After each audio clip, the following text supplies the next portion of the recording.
হাওরের পানিতে ভেসে উঠল দুটি নিষ্পাপ শিশুর নিথর দেহ। বাবার হাতেই শেষ হয়ে গেল দুটি ছোট্ট জীবন। সুনামগঞ্জের দিরায়ে পারিবারিক কলহের জেরে দুই সন্তানকে ঘুমের ওষুধ খাইয়ে পানিতে ফেলে হত্যার অভিযোগ উঠেছে বাবা কামরুল হাসানের বিরুদ্ধে। বাচ্চা আছেন খেলনো বাদে খেলতে কে বাচ্চা কোনো ঘর আছে না খুঁজ হয়েছে আমার বাচ্চা লাগে আমি খান্দা কুদি করতেছি না আমার বাচ্চারা খেলাই নিল হানি উনি লামিয়া দেখলো হগলি জালুল জিয়া দিয়া মিললে না বাচ্চা আর হাইনি আমার স্বামীর বিচার চাই। আমার স্বামীরা যা করো তোমরা তাই করো গা, আমার কোনো দুঃখ হইতো না। স্থানীয়রা জানায় দীর্ঘদিন ধরে অভাব অনটনের মধ্যেই তিনি সংসার চালিয়ে আসছিলেন। পারিবারিক বিভিন্ন বিষয় নিয়ে তার স্ত্রী ও মায়ের মধ্যে প্রায়ই কলহ হতো। এ ঘটনায় শিশুদের বাবার অস্বাভাবিক আচরণে স্থানীয়দের সন্দেহ হয়। এক পর্যায়ে জিজ্ঞাসাবাদে সন্তানদের হত্যার কথা স্বীকার করেছেন কামরুল। সে নিজে বলছে যে আমার ছেলে মেয়ে আমি মারি লেছি, কইতাছে যে আমি ওই দিরাই রাস্তা একজন মারছি, একজন ফাগলা বা যাওয়ার ভিতরে হে মারি সেরে ফেলাইছে। প্রথম হয়েছে ঘুমের ট্যাবলেট খাওয়াইয়া বুঝছো, তারে ঘুম ফেলাইয়া একজনে এরপরে মারছে।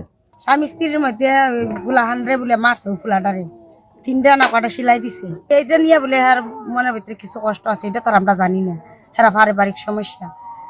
বাপরা ফেলে যত সন্ধান পাওয়া যাবে তো বাপ 3 দিন ভরে আইছে, এমন ঠিক আইছে খান দিয়ে বাপ যেতে মানে হ্যাঁ নেয় নাই ফুলাফান। পরে সবাই গ্রামের যত মানুষ আছে সবাই চাপ দিছে তুই নিছস নাহলে ফুলাফান কই গেছে। ওইটা কথা কওয়ার পরে ওই পরে আস্তে আস্তে কেমনে জানি ওই জবান বন্দি দিয়ে ওই হারে দেবাতে বাড়ি করছে। যারা পরে যা আসলাম সকলি পানির মাঝে এই জায়গায় চুকাইছি না, আমরা ফাইলাম না। পরে কতক্ষণ করে কথা মুয়াদ দিছ নাই বাদে কতক্ষণ করে কথা কামরুল আমরা যে তার বাপ এর বাপের খবর নাই। পরে 3 দিন পরে তার বাপ হয়েছে, শুক্রবারে নাই হয়েছে বিকাল 4টায়, আর সোমবারে রাত্রে আইছে।